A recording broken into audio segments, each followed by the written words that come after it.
My fiancée laughed in my face when I told her I'd one day be successful, then left me for a rich guy. She said, "You're not that guy." But 5 years later, I was the keynote speaker at her husband's bankruptcy hearing. She laughed, not nervously, not like I'd just made a bad joke. She laughed the way someone laughs when they hear a toddler say they're going to be an astronaut, full of amusement, pity, and the quiet certainty that it'll never happen. That laugh still echoes in my head sometimes. All I'd said was, one day, I'll build something that matters. I'll be the one people listen to. And Samantha, my fiancée at the time, nearly spit out her wine. You? Come on, babe. You can barely afford a new phone charger. You're not exactly Elon Musk. That was the last night I looked at her the same way. Samantha and I were engaged, living in a tiny one-bedroom with paper-thin walls and a bathroom door that didn't fully close. I was building a finance app from the ground up. No funding, no co-founder, just caffeine and grit. She worked in PR for luxury brands. Think designer bags, launch parties, martini lunches, the whole curated aesthetic. At first, she liked dating the ambitious startup guy. It was quirky, edgy, romantic in a starving artist way. But after a couple years of watching me come home in the same hoodie, celebrating milestones that didn't come with money, I saw it in her eyes. She didn't buy in anymore. Still, that night, hearing her actually laugh at the future I'd poured myself into, that broke something. And the worst part? She didn't even apologize. She just rolled her eyes and said, "You're sweet, but let's be realistic." A week later, I came home to find half the apartment cleaned out. Her clothes gone. Her desk empty. Even the cheap mugs we got from that Christmas market vanished. She left a note. Not even a real one. Just a sticky note on the fridge that said, "You're going to be fine. This life just isn't for me." No goodbye. No explanation. A few days later, I saw the Instagram post. Samantha in a convertible, hair blowing in the wind, champagne in hand. Passenger seat, Trevor Daniels, local celebrity entrepreneur, family money, real estate empire, perfect teeth. A guy who wore sunglasses indoors because he thought it made him look important. Her caption, "Leveling up." People love to give advice when you've been publicly humiliated. Focus on yourself. She was never worth it. Take the high road. But that night, I didn't want advice. I wanted silence. I wanted to sit in the dark with my crappy laptop and the hum of the fridge and let the anger settle into something sharp enough to carry me forward. I stopped talking to most people. I didn't go out. I didn't update anyone. I poured myself into that app like it was the only thing keeping me alive, and maybe, in a way, it was. There were nights I coded until my fingers cramped and my vision blurred. Mornings I woke up on the floor next to half-eaten takeout, wondering when I last spoke out loud. But I kept going, because every time I wanted to quit, I remembered her laugh. I don't know exactly when things turned. Maybe it was the first time someone paid for the premium version. Maybe it was when a blog called it the future of small business finance. Maybe it was when I got invited to a private VC dinner and nobody asked me what college I went to. All I know is, 5 years later, I had my own company. We had offices in 3 cities. I wasn't rich, but I was more than fine.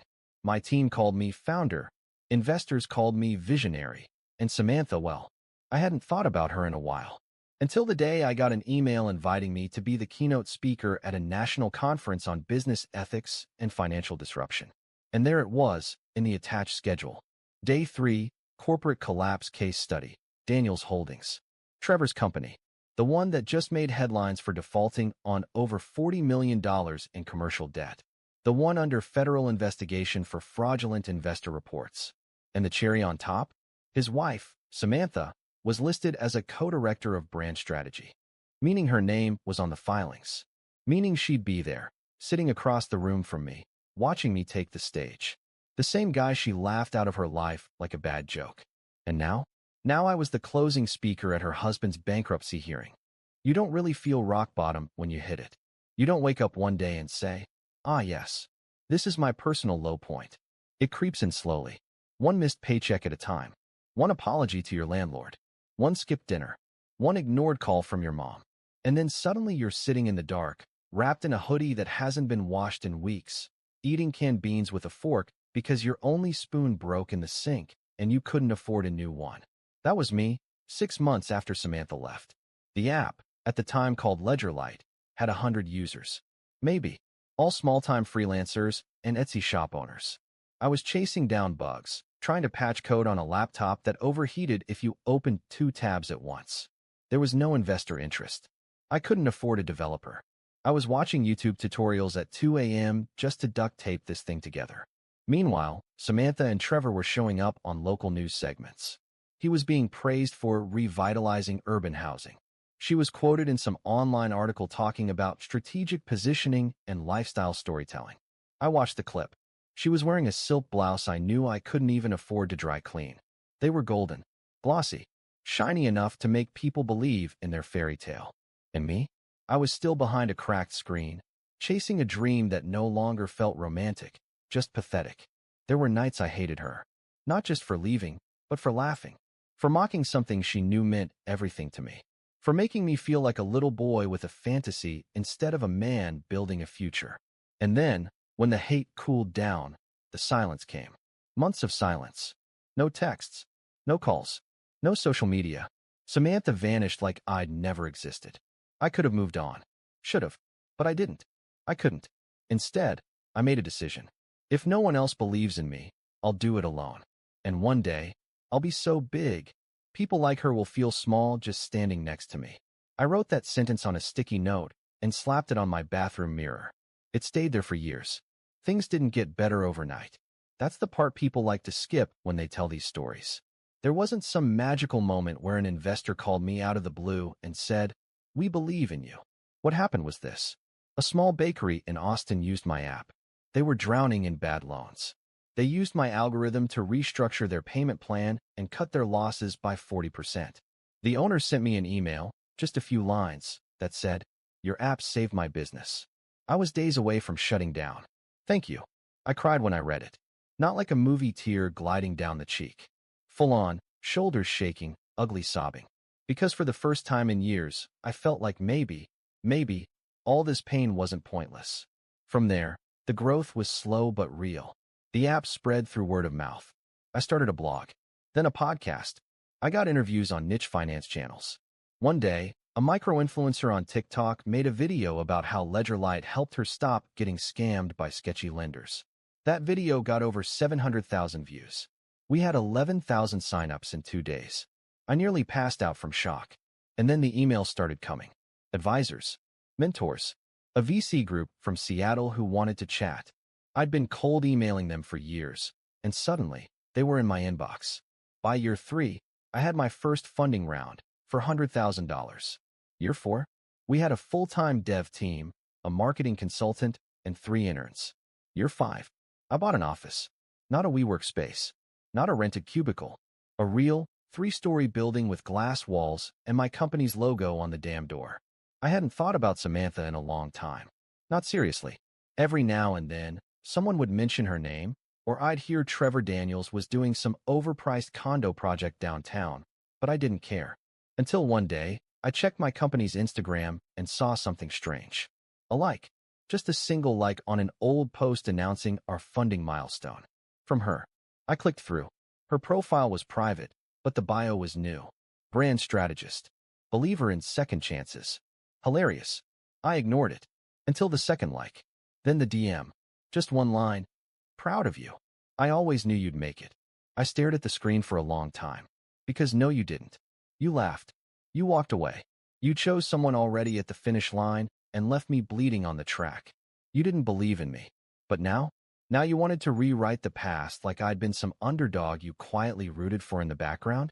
No, not a chance. And then came the conference invitation. An email from a national financial ethics summit. We'd love for you to be our closing keynote speaker. I almost said no, until I scrolled down to see who else would be attending. Trevor Daniels, CEO of Daniels Holdings, speaking on housing innovation and responsible capital. But there was a note under his name in the docket. Pending. Subject of ongoing federal investigation. I opened a new tab and typed Daniels Holdings bankruptcy. 37 lawsuits. Loan fraud. Fake renovation permits. Eviction violations. It was all unraveling. And Samantha? Still listed as co-director of brand strategy. She wasn't watching from the sidelines anymore. She was standing on the same collapsing stage. That was when it hit me. She was going to see me speak. Not as the broke ex who begged her to believe in a future she thought was fantasy. but as the man who built something real. The man she told, let's be realistic, right before she vanished into a convertible. Now I was the closing act, and the next chapter was mine to write. The first time I saw her again, I didn't recognize her right away. I was at a startup mixer 2 weeks before the conference. One of those stuffy hotel rooftop events where everyone talks like they're pitching something, even when they're just ordering a drink. She was standing by the open bar, glass of rose in hand, talking to a guy in finance bro uniform. Blazer, 2 white teeth, insecure watch. Her voice. That was the first thing I noticed. That polished, PR-perfect voice I used to hear in the morning while she rehearsed lines for meetings. She was saying something about narrative control and reclaiming brand trust. I turned. Froze. Samantha. She looked tired, not in the physical sense. She still had the glow, the hair, the heels that cost more than my rent used to be. But the shine was off. Her smile was tighter. Her eyes scanned the room too often. And the way she gripped her drink, like it was holding her up. I guess I was staring because she caught my eye, and the second she did, something flickered across her face. Panic, guilt, hope. She walked toward me like someone testing a frozen lake. Wow, she said, smiling too hard. I thought that was you. I didn't answer right away. I was waiting to see how she'd play it. She went with casual. You look different. You don't, I said. That wiped the smile off her face for a second. We did the awkward catch-up routine, like we were 2 old co-workers who ran into each other at a CVS. She told me she was consulting now, doing a lot of internal rebranding for Daniels Holdings. Translation, putting out PR fires while the whole company burned down. Then she said it. I've been following your work. I'm really proud of you. Proud. Like she was my coach. Like she had anything to do with where I was now. I almost said something cruel. Instead, I looked her right in the eyes and asked, what's it like? Watching something fall apart from the inside. Her smile faltered. It's complicated. I nodded. Yeah. Usually is when you sell a dream that wasn't yours to build. She didn't say anything for a few seconds, just stared into her glass like the answers might be floating in the wine. Then she tried again. I was young, she said softly, and scared. And honestly, I didn't think you'd actually do it. There it was. The honesty. The tiny, accidental truth people let slip when their guard is down. I mean, you had nothing, she continued. No money, no support. I didn't think it was realistic to wait around forever. I thought Trevor was. I don't know. The safer choice. I laughed, just once, dry and low. You didn't choose safe. You chose easy. There's a difference. She nodded, but I could tell she hated that I'd said it. I regret how I handled it, she whispered. I really do. I let the silence stretch between us. Then I said, so do I. She looked up. I added, I regret ever thinking your belief mattered. That ended the conversation. She excused herself quickly, said something about needing to find someone. Probably that finance bro with the fragile Rolex. I didn't watch her go. I just turned back to the window and looked out over the city, the same city I used to feel invisible in. Now it was mine. 2 days later, I got a text. Unknown number. Just one message. Please don't mention me in your speech. No name. No greeting. No signature. But I knew. I didn't respond. Because if she thought this was about her, she never understood me at all.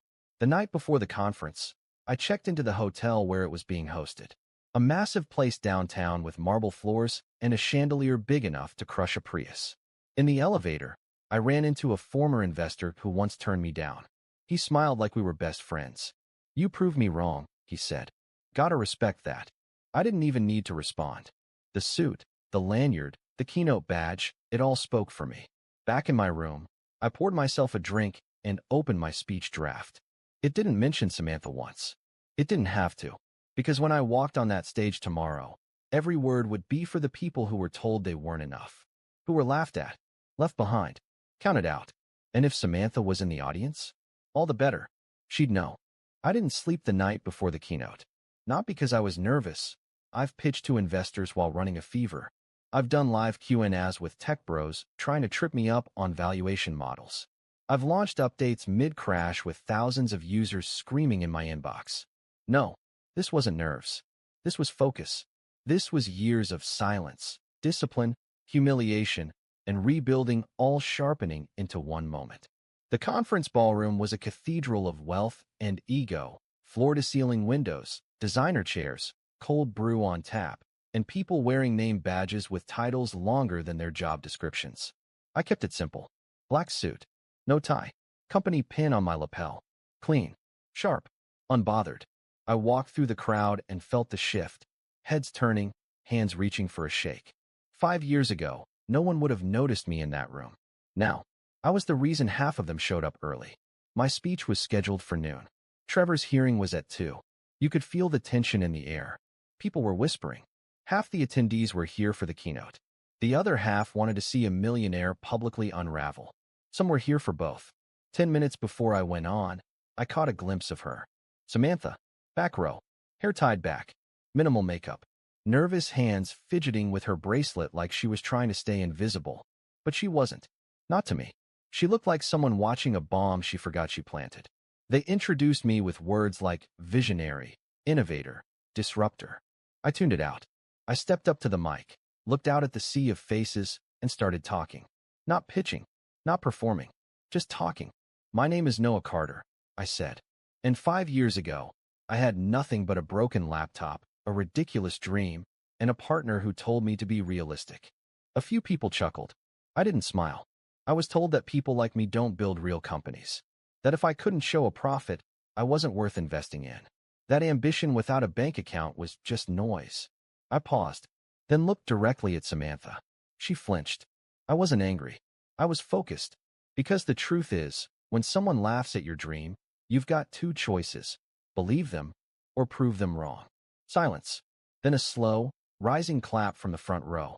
I spoke about the app, about the bakery in Austin, about the thousands of users we helped crawl out from under-crushing, crooked loans. I told them how tech shouldn't be about domination. It should be about access, survival, fairness. I didn't name Trevor. I didn't need to. I ended with this. Success isn't about revenge. It's about clarity, about seeing who you were before the world tried to shrink you. And remembering, the only person who needs to believe in you is you. Applause. Standing ovation. People filming. Hands shaking mine before I could even leave the stage. And Samantha? She was gone. But not for long. I walked into the hearing chamber an hour later. Smaller room. Colder. Cameras. Legal teams. Media reps. And Trevor Daniels in a $1,000 suit that couldn't hide the sweat on his forehead. He looked nothing like the man from the magazines.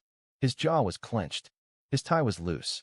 His voice, when he tried to explain how his company wasn't technically defrauding investors, cracked. Samantha sat behind him, eyes forward, hands folded, like she wasn't sure if she was there as support or collateral. And me? I was on the witness list. I wasn't testifying, but I was there as an expert observer. A courtesy seat. One of the panelists had invited me personally.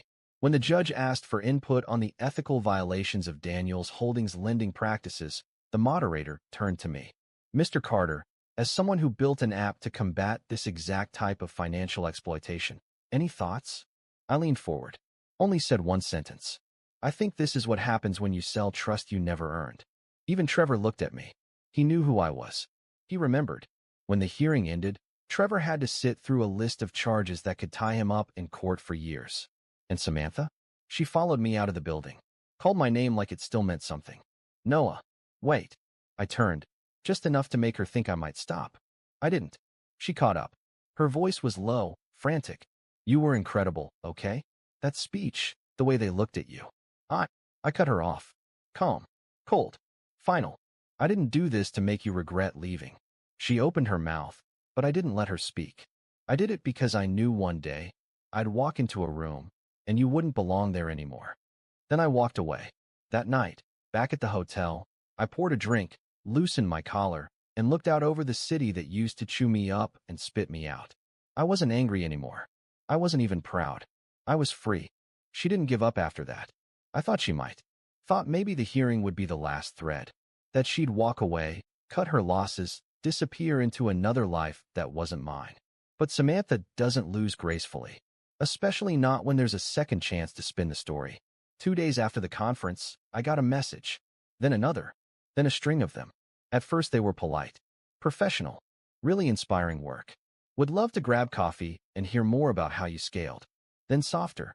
You've grown into someone I always knew you could be. I wasn't ready back then. I see that now. Then personal. I made a mistake. I never stopped watching. Please just talk to me. The one that stopped me cold? A voice memo. I listened to it once. She was crying. The real, ugly kind. Saying she didn't recognize herself anymore. That Trevor had destroyed more than just his company. That she felt like she was paying for the choice she made that day she laughed at me. That she'd give anything to go back. The way she said my name in that message, like it still belonged to her, almost made me forget.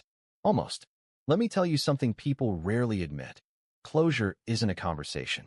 It's not a heart-to-heart or some late-night coffee where you both cry and say, what we had was real. Closure is choosing silence when you finally have the upper hand. It's hearing the apology and letting it hang in the air, unanswered. It's knowing that no matter what she says, no matter how honest she tries to sound, she still doesn't get it. Because this wasn't just about her leaving. It was about what she took with her when she walked out. I didn't reply. Not to the messages. Not to the calls. Not to the flowers she sent to the office. She kept trying. She started reaching out to people I knew. Old friends. Industry contacts. Even one of my employees invited her for lunch under the pretense of wanting to learn about our culture. That was the final straw. I called my assistant. Gave her one instruction. If Samantha ever tries to contact the company again, block her. If she shows up, call security. It felt cold. It also felt right. Then came the email. Subject line, one last thing. There was no manipulation this time. No flattery. Just this. You were right. I didn't believe in you. But you were never the one who needed my belief. I just wanted to say, I'm sorry. You didn't deserve the way I left. I stared at it for a long time. Thought about replying. Even opened a draft. Typed out a paragraph. Deleted it. Closed the tab. Because I didn't need her to know how I felt anymore. She already knew. The last time I saw Samantha was 6 months later, by accident. I was leaving a meeting downtown, walking out of a cafe with one of our new advisors. She was across the street, standing outside an office building, phone in one hand, blazer draped over her shoulder. She saw me. She didn't wave. Didn't cross. Just stood there. Like she knew. Like she finally understood the version of me that she'd laughed at 5 years ago had never needed her permission to become real. And the version of her I once loved had disappeared the moment she laughed. I didn't tell anyone about the email. Not my team. Not my friends. Not my therapist. Some things don't need to be shared. Some things are better left as memories. Reminders of how far you've come. How deep you had to dig.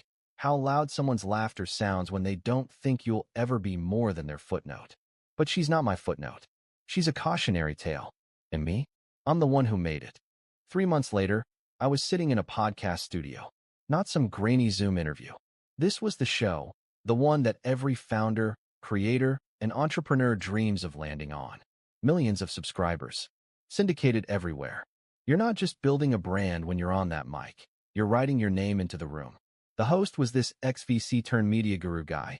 Sharp, unfiltered, the kind of interviewer who asked about your lowest moment before he asked about your revenue. And I was ready. He leaned forward, voice low and smooth. Let's talk about the early days. The stuff no one puts in the pitch deck. You ever think of giving up? I smiled. Every day. He laughed. No, but really. I'm not kidding, I said. There were nights I couldn't afford dinner and still paid for server costs. I've watched everything fall apart more times than I can count. But you don't stop building just because no one's clapping. He nodded, then hit me with it. And the people who didn't believe in you back then, what do you think they'd say now? I paused. This was it. The open door. The moment I could name her. Humiliate her. Rub her face in the dust she left me in. But I didn't. Because the truth is, I didn't need to. I leaned into the mic and said, calmly, they're not in the room anymore. That's what success really is. Not the money, not the spotlight. It's walking into the places they said you'd never reach and realizing you've outgrown even the need to prove it to them. The host went quiet for a second. Then he just whispered, damn. That clip went viral. Hundreds of thousands of shares. Comments full of people tagging their own versions of Samantha. Whole threads started from that line. They're not in the room anymore. People put it on merch. Someone made it a TikTok sound. It wasn't about her anymore. It was bigger. I don't know where Samantha is now. Last I heard, she left the city. Changed industries. Tried to rebrand herself. I wish her no harm. But I don't wish her well, either. I wish her distance. Because there's a special kind of peace in knowing the person who once laughed at your dream now has to live in a world where it came true without them. A few weeks after the podcast aired, I got a letter. Not a text, not an email. A real letter, in handwriting I recognized instantly. I didn't open it. I just held it for a minute, then dropped it in the trash. Because I didn't need to read it. I already knew what it would say, and for the first time in my life, I didn't care. She laughed when I told her I'd be something. 5 years later, the world clapped while she sat in the shadows. And me? I never had to say a word. Success spoke loud enough.